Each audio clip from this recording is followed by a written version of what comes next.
기도하시겠습니다. 하나님 아버지, 지난 일주일간 가정과 일터에서 열심히 생활하다가 주일날 이렇게 예배하러 모였습니다. 생활 속에서 우리의 삶으로 의식 중에 무의식 중에 우리가 주님께 예배를 드렸습니다. 우리에게 주신 일상 속에서 하루하루 충실히 살아가면서 부족하더라도 또 작더라도 우리 삶으로 주님께 예배드리기 원합니다. 지쳐있거나 방황하는 속에서라도 작은 목소리라도 주님의 이름을 부르며 저희 삶으로 주님께 나아가고 예배드리기 원합니다. 이번 주 설날 연휴를 보내며 가족의 소중함을 느꼈습니다.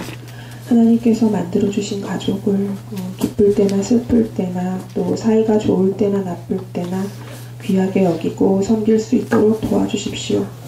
기쁠 때 함께 기쁨을 나누고 슬플 때 서로를 위하여 기도하고 또 갈등이 있을 때 겸손한 마음으로 서로를 돌아볼 수 있게 도와주십시오.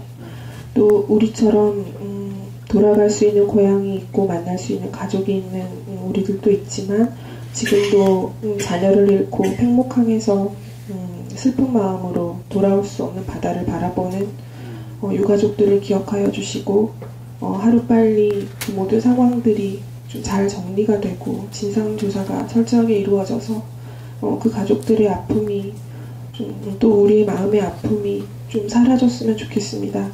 우리가 그 모든 과정 중에서 잊지 말고 그분들을 위해서 기도하고 지켜볼 수 있게 도와주십시오.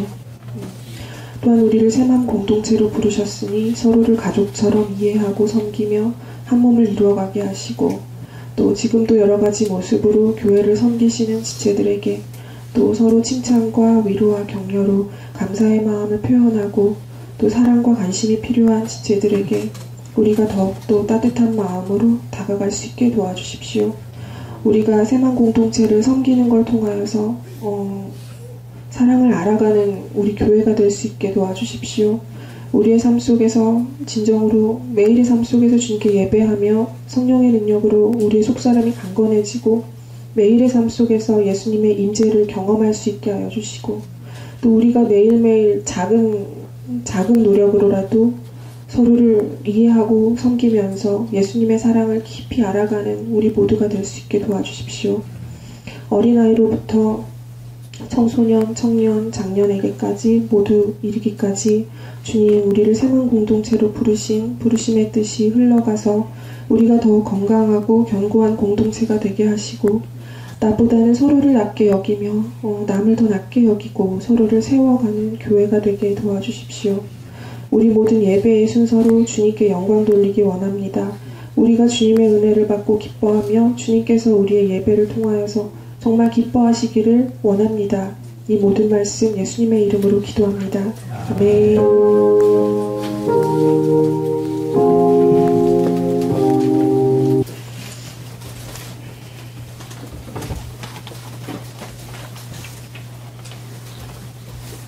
오늘 말씀의 제목은 겉사람의 집단적 타락입니다. 우리는 계속해서 겉사람의 타락 과정을 살펴보고 있습니다. 그 이유를 오늘 다시 한번 말씀드립니다. 그것은 바울의 그러한 간절한 기도의 의미를 마음에 새기기 위함입니다. 바울은 에베소서를 쓰면서 모든 그리스도인들을 향해서 위에서 간절히 아버지 앞에 무릎을 꿇고 기도합니다. 그 첫 제목이 성령의 능력을 덧입어서 우리 그리스도인들 한 사람 한 사람의 속사람이 강건하게 해주십시오. 이렇게 간절히 기도하고 있습니다. 우리가 여러 가지 기도를 하지만 우리 속사람의 강건함을 위한 기도 여러분들 얼마나 열심히 하시나요? 참 말처럼 쉽지가 않습니다. 우리 겉사람에 관련된 것을 많이 소유하기 위한 기도는 많이 하지만 우리의 속사람이 세월이 지날수록 강해질 수 있도록 풍성해질 수 있도록 하는 기도가 말처럼 쉽지가 않습니다. 그래서 계속해서 우리가 겉사람에게 집중하면 어떤 어두운 결과가 우리에게 주어지는가 하는 것을 강조하고 있는 것입니다. 이 세상은 지금도 겉사람에게 집중하고 있습니다. 우리가 정신 차리지 아니하면 이 겉사람에 집중하는 문화와 이 세속의 흐름에 우리가 휩쓸려 가게 되는 것입니다. 그래서 이 창세기를 펼쳐보면 결국에는 이 겉사람에 집중할 때 속사람이 무너지고 속사람이 약화되고 겉사람만 살아서 움직이게 될 때 개인이나 사회나 온 세상이 결국 어떤 나락으로 굴러떨어지는가 하는 것을 이 창세기 저자가 우리에게 잘 말씀해주고 있습니다. 오늘 본문은 그 마지막 마무리입니다. 이제 12장으로 넘어가면 하나님께서 아브라함을 불러내셔서 새로운 역사를 이제 시작을 하게 되는 것이죠. 그래서 창세기 11장은 왜 하나님께서 아브라함을 불러내셔서 그 속사람을 변화시키고 믿음의 사람으로 변화시키고 새로운 역사를 시작할 수밖에 없게 되었는가 하는 그 배경을 이제 마지막으로 설명해 주는 것이 바로 창세기 11장입니다. 11장의 핵심은 이 겉사람의 집단적인 타락이다 이렇게 말할 수가 있겠습니다. 근데 11장과 10장이 이렇게 이어져 있기 때문에 이 부분을 조금 설명할 필요가 있겠습니다. 10장은 이제 이 나라와 민족들이 생기고 다양한 언어가 생기는 과정을 담담하게 기록하고 있습니다. 다분히 긍정적으로 기록하고 있습니다. 홍수 심판 이후에 노아의 그 후손 셈과 함과 야벳을 통해서 여러 다양한 민족들이 생기고 여러 지역에 정착하게 되고 그 지역에서 다른 언어를 사용하게 되었다라고 그 노아 홍수 심판 이후의 역사의 발전 과정을 다소 긍정적인 관점에서 묘사하고 있습니다. 근데 11장은 분위기가 완전히 다릅니다. 11장은 굉장히 어둡습니다. 사실 이 10장과 11장의 관계를 어떻게 규정되느냐가 성경학자들에게는 굉장히 관심사고 좀 난제입니다.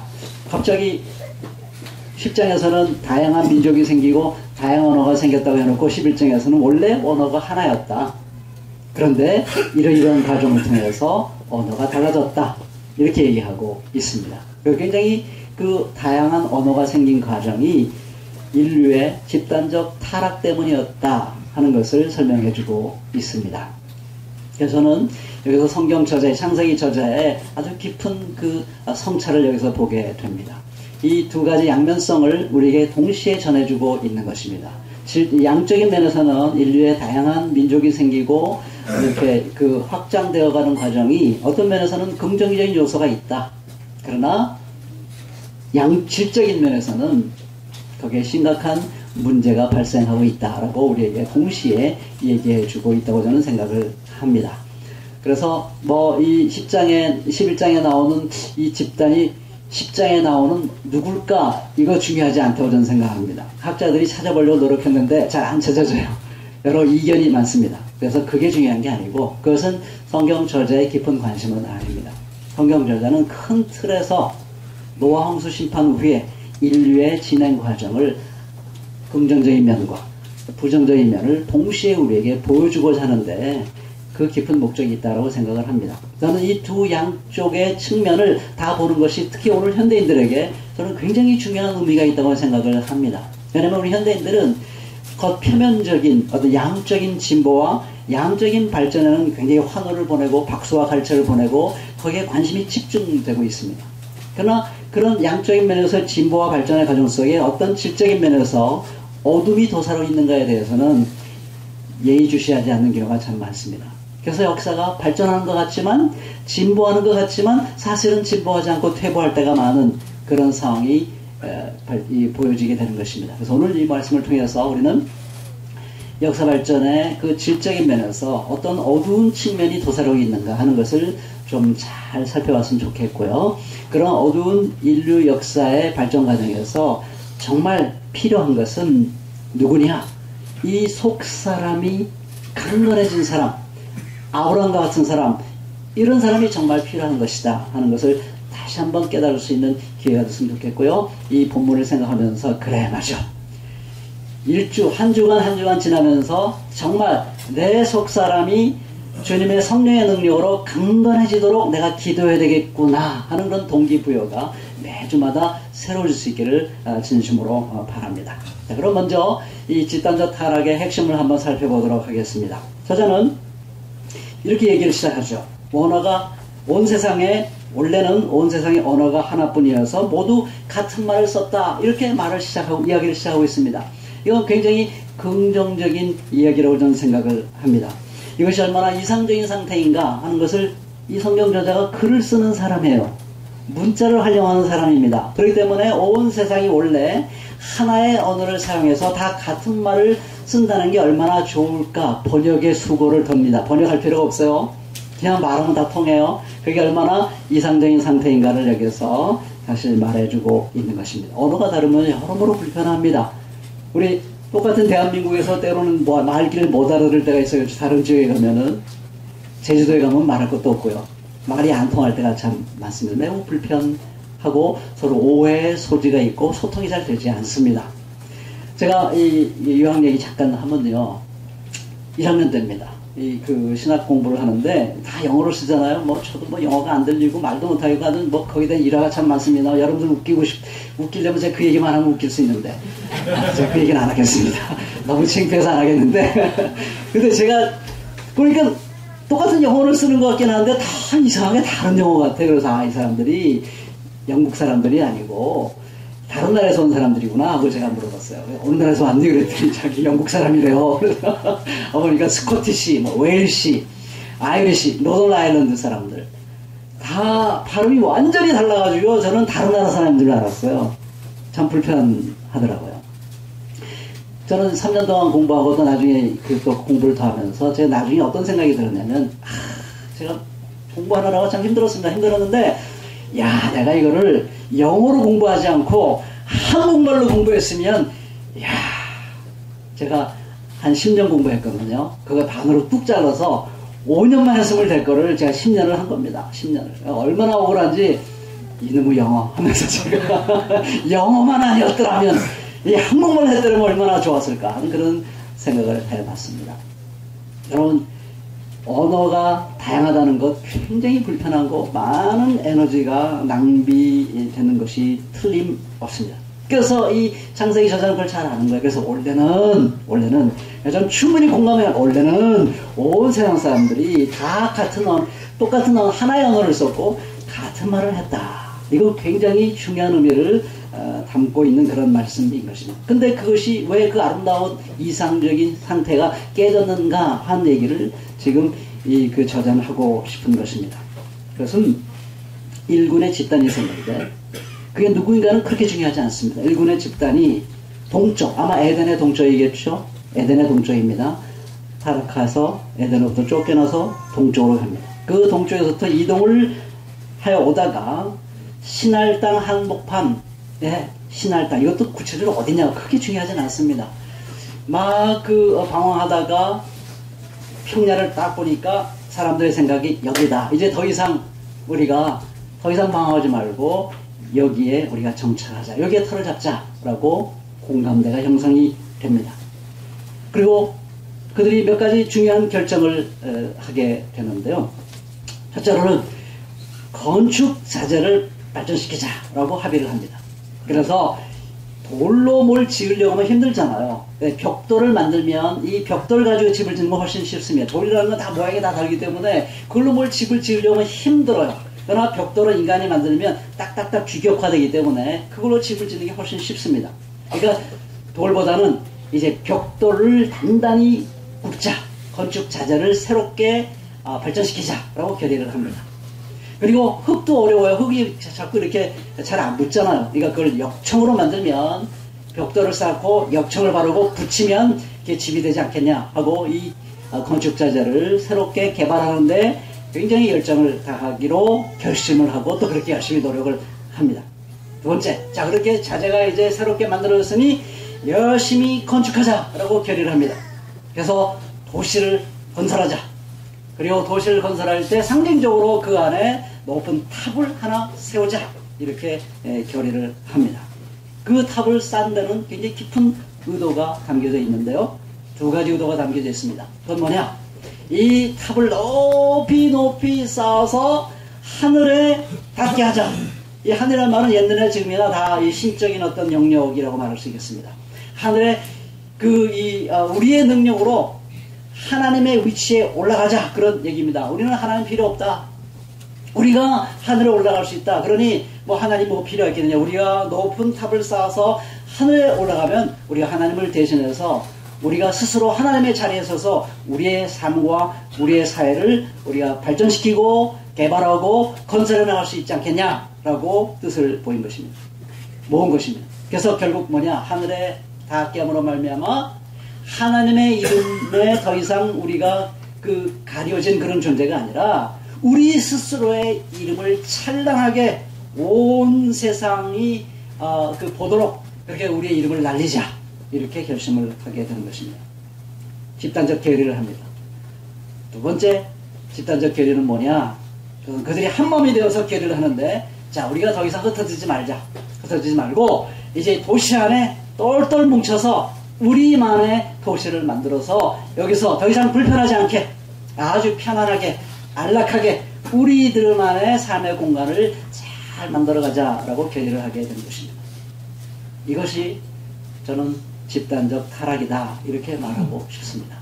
이건 한 사람의 타락이 아니라요, 그 한 집단이 뜻을 하나로 딱 뭉쳐서 그 집단 전체가 집단적으로 타락하고 있는 것입니다. 이것이 창세기 저자가 말하고 싶은 그 시대의 어두운 현실이었던 것입니다. 이 기록을 남겨둔 건 뭐냐면, 이런 기록을 가지고 우리가 살고 있는 시대를 찬찬히 들여다보라는 것입니다. 그대들이, 이 독자들이여, 당신들이 살고 있는 세상은 어떤 세상인가 우리로 하여금 찬찬히 해석해보고 바라보도록 우리에게 이 말씀의 기록을 남겨둔 것이라고 저는 생각을 합니다. 어떻습니까? 이 말씀의 근거에서 우리가 살고 있는 우리 주변을 한번 돌아봅시다. 너무나 유사하지 않습니까? 여러분, 우리가 얼마나 이 건축 기술의 발전을 도모하고 있습니까? 끊임없이 새로운 이 자재를 만들어내기 위해서 노력하고 있고요.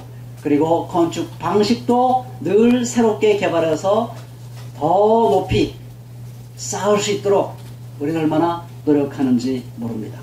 그리고 이 도시 건설을 위해서 얼마나 피나는 노력을 하고 있습니까? 끊임없이 아시아에서 제일 높은 빌딩이 우리 대한민국에 있다, 이런 얘기하고 싶은 것 아닙니까? 제가 잘 그런 데 관심이 없어서 잘 모릅니다만 롯데월드인가? 그게 제일 높은가요, 지금요? 어떻게 제일 높죠? 여러분들도 별로 관심이 없군요. 네, 뭐 매칭 최고의 높은 빌딩, 이게 바로 한국에 있다, 뭐 이런 얘기 하고 싶은 욕망을 갖습니다. 그리고 얼마나 우리는 끊임없이 우리들만의 안락한 이 공동체를 만들기 위해서 얼마나 노력을 하고 있는지 모릅니다. 그 핵심적 의도는 무엇일까요? 그것은 바로 하나님의 위치에 오르려고 하는 그런 욕망인 것입니다.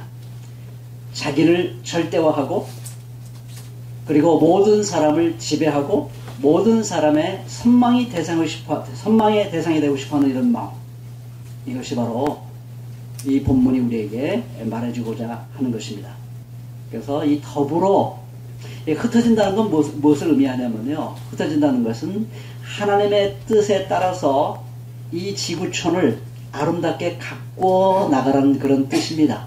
그래서 거기 하나님의 그 사랑과 하나님의 정의와 평화가 이 세상의 구석구석에 스며들도록 그렇게 아름다운 세상을 다 함께 더불어서 만들어가라 하는 뜻이 바로 흩어지라는 명령 속에 담겨 있는 것입니다. 근데 그게 싫어요. 온 세상을 하나님의 뜻에 따라서 하나님을 사랑하고 이웃을 사랑하는 아름다운 세계를 건설하는 건 너무 버거운 거예요. 싫은 거예요. 귀찮아요. 그런 사명 감당하기 싫어요. 그들이 원하는 건 뭐냐면 우리들만의 안락한 집단을 형성하고 거기서 서로 잘 먹고 잘 살고 재미있게 지내는 것이 이들의 욕망이었던 것입니다. 오늘 우리 지구촌이 이렇게 힘들고 어려운 이유는 무엇입니까? 그것은 저마다 이런 욕망 속에 사로잡혀서 살아가고 있기 때문이라고 저는 생각을 합니다. 여러분, 우리 서구와 이슬람 극단주의의 충돌을 요즘 목도하고 있습니다. 갈수록 이 폭력이 어디까지 이 폭력이 서로 상호작용을 하면서 잘 맺을지 정말 무섭습니다. 그렇지 않습니까? 이게 왜 그럴까요? 이거는 서구는 서구대로 영호권, 이 영호권을 형성해서 세력을 확장시키고 자기들만의 어떤 그 명성을 날리고자 하는 그 욕망, 그것이 작동하는 거고요. 또 이슬람은 이슬람대로, 이거 이슬람 근본주의, 극단주의 다 이렇게 그 구분하셔야 됩니다. 네, 극단주의는 모든 폭력적인 방법을 총동원해서 자기들의 어떤 종교의 이름으로 자기 세력을 확장하려고 하는 것입니다. 이건 서구도 마찬가지예요. 서구도 모든 것을 다 총동원합니다. 여러분들 기억하시죠? 9.11 테러 사태 때, 그때 우리 미국이 사용했던 언어들, 여러분들 다 기억할 것입니다. 자유의 이름, 정의의 이름, 총동원하죠. 자유, 정의가 전쟁을 일으키는데 총동원된 거예요. 자유, 정의, 그 다음에 알라, 신, 이런 것들이 다 동원돼가지고 결국은 사람을 죽여요. 자유, 정의, 알라, 이게 다 부르는 이유는 뭐냐면 죽이자는 거예요, 다. 자기 죽이는 그 전쟁을 정당화하는 겁니다. 왜 이렇게 됐을까요? 그거는 결국 자기들의 언어권, 자기들의 집단의 명성, 이거를 확보하기 위한 욕망 때문인 것입니다. 이것이 우리가 세상을 바라보는 제대로 된 이해인 것입니다. 오늘 이 본문을 통해서 우리는 이 사실을 한번 마음 깊이 다시 한번 생각해 볼수있으면 좋겠습니다. 어떻게 이 지경이 되었는가? 여러분, 이렇게 집단적으로 타락하면 얼마나 많은 사람들이 고생을 하게 됩니까? 그제만 해도 또 끔찍한 사건이, 뭐 작은 사건이라서 좀 안도가 되긴 합니다만은, 여러분들 그거 보셨죠? 버스에서 CCTV가 다 찍혔더라고요. 버스에서 내려서 사람들이 막 가다가 어떤 젊은 두 사람이 발을 짚었는데 어떻게 돼요? 퐁 빠져버렸습니다. 그게 또 찍혔더라고요. 퐁 빠졌는데 그 옆에 보니 건설 현장이야. 지금 뭐 정확히 사고를 진단해 봐야 되겠습니다만은, 지금 현재 추측하는 거는 파고 잘 다듬지 않아서 거기에 홀이 싱크홀이라고 하나요? 그게 생겨가지고 빠져버린 겁니다. 여러분, 그 용산이에요. 용산하면 또 생각나는 거 있죠? 남일당. 거기다가 큰 건물 짓겠다고 사람 쫓아낸 거예요. 너무 억울해서 항의하다가 5명의 서민들이 죽었고 1명의 경찰이 죽었습니다. 뭐 이런 비극이 생기는 것이죠. 인간의 욕망입니다. 뭔가 더 건설을 많이 해서 우리들의 이름을 내고 우리들의 욕망을 충족시키고자 하는 이런 욕망들이 결국 사람을 죽이는 일로 이어지게 되는 것입니다. 자, 우리는 이유를 곰곰이 생각해 볼 필요가 있습니다. 왜 이런 일이 벌어질까? 왜 이런 일에 다 합의를 할까 하는 것입니다. 저는 오늘 이 말씀에 가장 깊은 관심은 뭐냐면 다 합의했다는 거예요. 합의했다는 사실입니다. 우리가 다 공감을 했어요. 건축자재 새롭게 개발하자, 건축하자, 흩어지지 말자, 이름 내자, 이거 다 합의를 해버렸습니다. 다 합의를 하고 같이 가고 있어요. 저는 이것이 오늘 우리가 깊이 생각해 봐야 될 질문이라는 생각을 합니다. 왜 그러냐면요, 사람이 겉사람이 작동하도록 그대로 놔두잖아요. 우리의 겉사람이 한 사람 한 사람이 다 겉사람이 작동하도록 이렇게 놔두잖아요. 그러면 어떤 불행한 사태가 벌어지냐면 아주 사악한 일에 다 함께 동의하는 일이 벌어집니다. 여러분, 그래서 독일 사람들이 지금도 엄청난 그 역사의 아픔을 갖고 있잖아요. 유대인들을 600만 명을 죽일 때 합의를 했다니까, 합의를. 국민들이 합의하지 않는데 히틀러가 혼자 한 게 아니에요. 그걸 저먼 프로그램이라고 말하죠. 국민들이 다 합의를 했어요. 합의를 해서 합니다. 이게 무서운 겁니다. 그러니까 이게 정말 무서운 거예요. 엄청난 사악한 일을 하는데 온 백성들이 다 합의를 한다는 사실입니다. 여러분, 우리 대한민국 역사도 보십시오. 얼마나 사악한 일에 국민적 동의와 합의를 하는 경우가 많습니까? 자, 여러분들 그 4월을 행복하게 지냈어요? 저는 하나는 벽돌을 굽고 역청을 만들고 탑을 쌓아요. 도시를 건설해. 누가 고생할까요? 누가 정말 고생할까요? 네? 네, 서민들과 노동자들이 고생하겠죠. 온 사람이 다 거기 분명히 거기 무슨 그 지배계층이 생길 겁니다. 그런데 이 고생하는 사람들이 합의를 했어요. 똑같아요. 지금도 이렇게 뭘 많이 건설하자, 뭐 하자, 이름 내자. 여러분, 미국이 이름 내기 위해서, 미국이 전 세계에서 우리가 최고의 강국이다 하는 그 명성을 끝까지 지키려고 하고 있습니다. 누가 고생할까요? 누가 고생하죠? 결국은 가난한 흑인들과 가난한 서민들이 전쟁터에 나가서 죽습니다. 그런데 포기해요. 이게 슬픈 일이죠. 이게 정말로 슬픈 일입니다. 여러분, 오늘날 가장 제 마음을 아프게 하는 건 바로 그런 현실들이 정말 아파요. 힘 있는 사람들이 세상을 악하게 만드는 거야. 그러려니 할 수 있어요. 그런데 그런 악한 세상에서 고생을 당하고 이용당하고 괴롭힘을 당한 사람들이 그거를 지지하고 이런 세상을 바꿔야 됩니다 라고 말하는 사람을 수상한 사람으로 생각하는 이런 현실. 이런 현실 잘 눈물 나게 합니다. 정말 너무 가슴 아파요. 자, 우리가 이런 현실을 오늘 우리 목도하면서 우리가 정말 생각해야 될 건 뭐냐면 가장 근원적으로 파고 들어가야 됩니다. 가장 근원적인 답은 뭐냐면 결국 우리가 하나님이 만드신 이 속사람, 우리 각자에게 하나님이 속사람을 주셨어요. 이걸 우리가 경멸해요. 이걸 값어치 없다고 생각해요. 무시해요. 그걸 각자가 겉사람이 하라는 대로 살아가는 그런 삶을 우리가 방치해요. 그러면 이렇게 되는 겁니다. 결국 세상이 이렇게 돌아가는 거예요. 그래서 우리는 이런 모습을 보면서 우리 각자의 마음속에 이 겉사람이 그대로 작동하도록 무방비 상태로 방치해서는 안 된다고 하는 이 강렬한 깨달음이 우리에게 있어야 되겠습니다. 그래서 우리 바울처럼 우리는 정말 기도해야 됩니다. 이런 시대의 흐름 속에 우리가 말려 들어가지 않으려면 우리가 어떻게 해야 되는가? 우리의 속사람이 정말 강해질 수 있도록 하나님 앞에 간절히 기도해야 되는 것입니다. 아까 제가 나쁜 얘기 먼저 했어요. 좋은 얘기 아닙니다. 좋은 얘기 뭐냐면 제가 이 주례를 쓴 부부가 있습니다. 아름다운 마을 여러분들 아십니까? 네, 그 아름다운 마을에 속해 있는 그 형제자매들인데 제가 주례 한번 써줬다고 제가 얼마나 사랑을 받는지 벌써 몇 년인지 몰라요. 뭐 몇 년이 된지 모를 정도로 세월이 많이 지났는데 지금도 저를 찾아와요. 우리 교회 뭐 교인도 아니었고요. 뭐 깊이 사귀어본 적도 별로 없어요. 다만 제가 주례를 썼을 뿐이에요.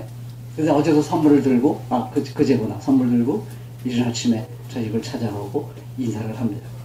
이런저런 담소를 나누는데 제가 참 부러웠어요. 너무 멋있었어요. 그 아름다운 마을의 이야기를 해주는데 무슨 얘기를 하냐면요. 흩어지는 이야기예요. 흩어지는 이야기. 그래서 이분도 수유리에서 아주 그 공동체에서 신앙생활 잘 하다가 그 공동체 정신이 뭐냐면 여기서 행복하게 신앙생활을 잘 배우고 속사람이 튼튼해졌으면 거기에 안주하지 말고 나가라. 흩어져서 새로운 정착을 하고 거기서 아름다운 공동체를 만들어라. 이 사람이 나온 거예요. 그래가지고 군포에 지금 달랑 가가지고 지금 한 커플이랑 이제 사귀고 있는 중이고 그리고 그 엄마들을 사귀고 있는 중이에요. 그래서 제가 들은 얘기는 뭐냐면은 공동체가 저는 홍천하만인 줄 알았어요. 그리고 횡성에도 생겼고 양평에도 생겼대요. 양평에는 5가정이 있대요. 계속 흩어지는 거야. 계속. 이야, 이거 정말 대단하다 라는 저는 생각을 했습니다. 여러분 그렇잖아요. 여러분들 어때요? 새만교 어떻습니까? 흩어지고 싶어요? 내가 다 모이고 싶어요? 솔직히. 에? 흩어지고 싶어요? 에. 할렐루야. 역시 장로님 나와요. 에. 아멘. 근데 저는 가끔가다 안 그럴 때가 있어요. 이걸 어떻게 모으고 또 모으고 모아서 새만교의 이름을 어떻게 좀 이런 마음. 실망하셨어요? 제가 그런 사람이에요.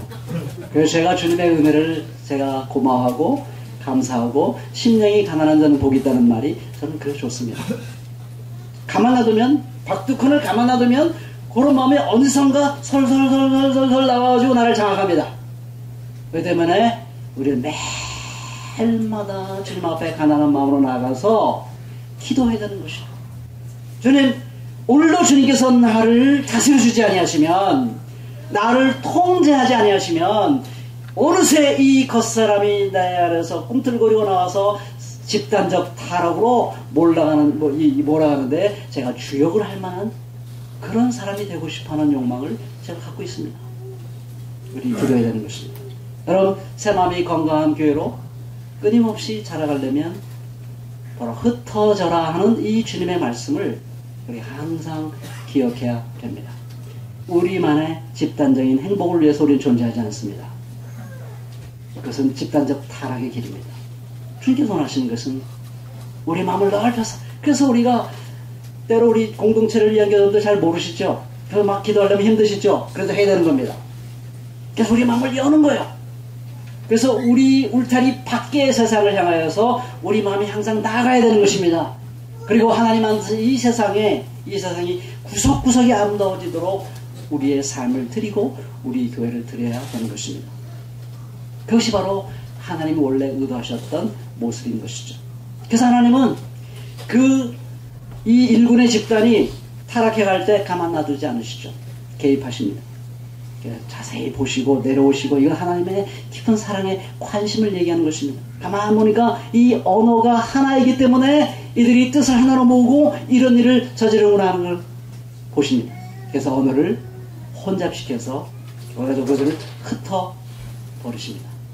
이건 하나님의 놀라운 사랑입니다. 왜냐하면 가만 놔두면 이제 이 도시를 건설하고 탑을 쌓고 자기 이름을 내고자 하는데 이들이 못할 짓이 없겠구나. 주님께서 그렇게 생각하십니다. 우리 간섭을 하시는 거죠. 하나님 무슨 그들을 경쟁 상대로 보는 게 아니에요. 경쟁 상대로 보는 게 아니라 이런 못된 짓을 언어가 하나 돼서 못된 짓을 했는데 앞으로 더 못된 짓을 하겠구나. 스스로를 파괴시키고 인류를 파괴시키는 그 길을 가겠구나 라고 생각하시고 그 길을 막아주시는 것입니다. 그래서 제가 언어가 다른 거에 대해서 좀 마음을 바꾸기로 했습니다. 결론적으로 언어가 다른 게 참 불편하지만 그래도 감사하다. 이게 언어가 지금까지 하나였으면 이 세상이, 우리가 지금 인류가 살아있을지도 몰라요. 사라졌을지도 몰라. 이미 그나마 언어가 달라서 이 못된 짓을 하는 이 집단적 타락의 길이 일단의 브레이크가 된 것입니다. 자, 그 점을 우리가 감사해야 되겠고요. 이제 마지막으로 한 말씀 드리고 마치겠습니다. 오순절 성령의 역사 의미가 무엇일까요? 언어가 달랐어요. 성령을 받았어요. 하나님 나라의 일에 대해서 말하는 것을, 하나님 나라의 복음을 언어가 다른데 다 듣습니다. 이게 바로 하나님의 놀라운 축복의 역사입니다. 겉사람의 집단적 타락, 그 타락 속에 있는 이 세상에서 우리가 존재하는 의미는 무엇일까요? 새로운 언어를 배우는 것입니다. 새로운 언어, 그것은 성령의 언어입니다. 성령의 언어를 통해서 하나님 나라의 복음을 깨닫고 그걸 공유하는 것입니다. 그럴 때 하나님 나라의 그 언어를 새롭게 공유하기 시작할 때 그 사람들이야말로 이 어두운 시대, 이 집단적 타락으로 망가져가는 이 세상의 유일한 희망입니다. 여러분들이 바로 그런 희망이 되시기를 주님의 이름으로 축원합니다. 기도하시겠습니다.